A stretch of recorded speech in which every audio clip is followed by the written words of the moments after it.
Good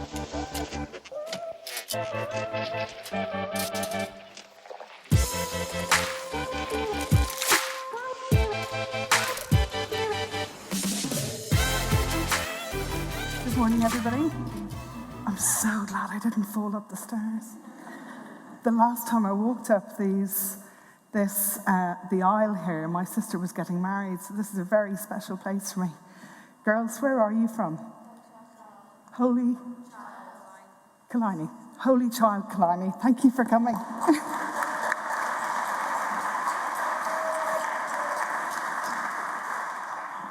So I'm here today to talk to you about mental health. Do you know what a dandelion stands for in mental health? Or its association with it?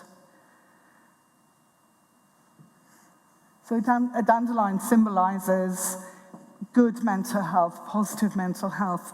And I love this picture because it's the little bits of the dandelion going forward. And I want to make the session this morning a little bit interactive. So mental health it's a bit of a buzzword at the moment. Would you agree? Yeah? Okay, so I would like everybody to be really honest in this. There's no judgment, okay? But can you close your eyes and think about the first word that comes to your mind when I say mental health? Anyone willing to share? Black, thank you. Depression. Anxiety. Sadness, yeah. Sorry, what was that? Unbalanced, yeah. Loneliness. Anything else? Sorry?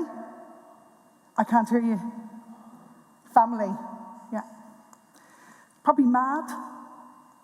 Bit of bad. Does that resonate? And certainly sad. So it's really interesting because I asked, and there's no judgment, but I asked what words come to your mind when we think about mental health. Every single one of those words, apart from family, was a negative word. Yeah? And the World Health Organization, their definition of mental health is very different. So mental health is defined as a state of well-being in which every individual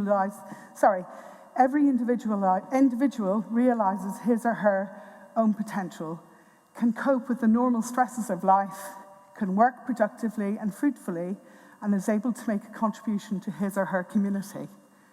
It's quite different from our initial thoughts, isn't it? And I've worked in mental health for a long time, and I still have those thoughts that come in when I think about the word. So I think we've still got a lot of work to do, but there's no judgment in that. Because mental illness is very different to mental health. And I think about, when we think about what got us out of bed this morning, we could say, well, my brain decided that my arms and my legs would move and I'd get up, but we did have to make a decision to do that. And when people experience mental illness, it can debilitate them right down to not wanting to get out of bed. Okay? And it's really serious stuff. Suicide is on the rise. Mental health problems are on the rise, although part of that is we're learning to recognize them a lot more. But suicide is a big, big issue. So I wanted to talk, Simon spoke about Theresa May. I was like, oh no, he's mentioned Theresa May.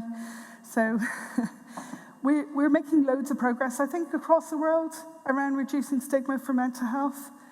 And if we're reducing the stigma, we've also got to increase access to services. So in England, only 35% of people who need services have access to them, okay? But there's definitely a movement going on. We're feeling a shift, okay? And Simon mentioned Theresa May, and I was very lucky a couple of weeks ago to chair a session and a question and answers for Theresa May being the after-dinner speaker. And boy, does she know her stuff.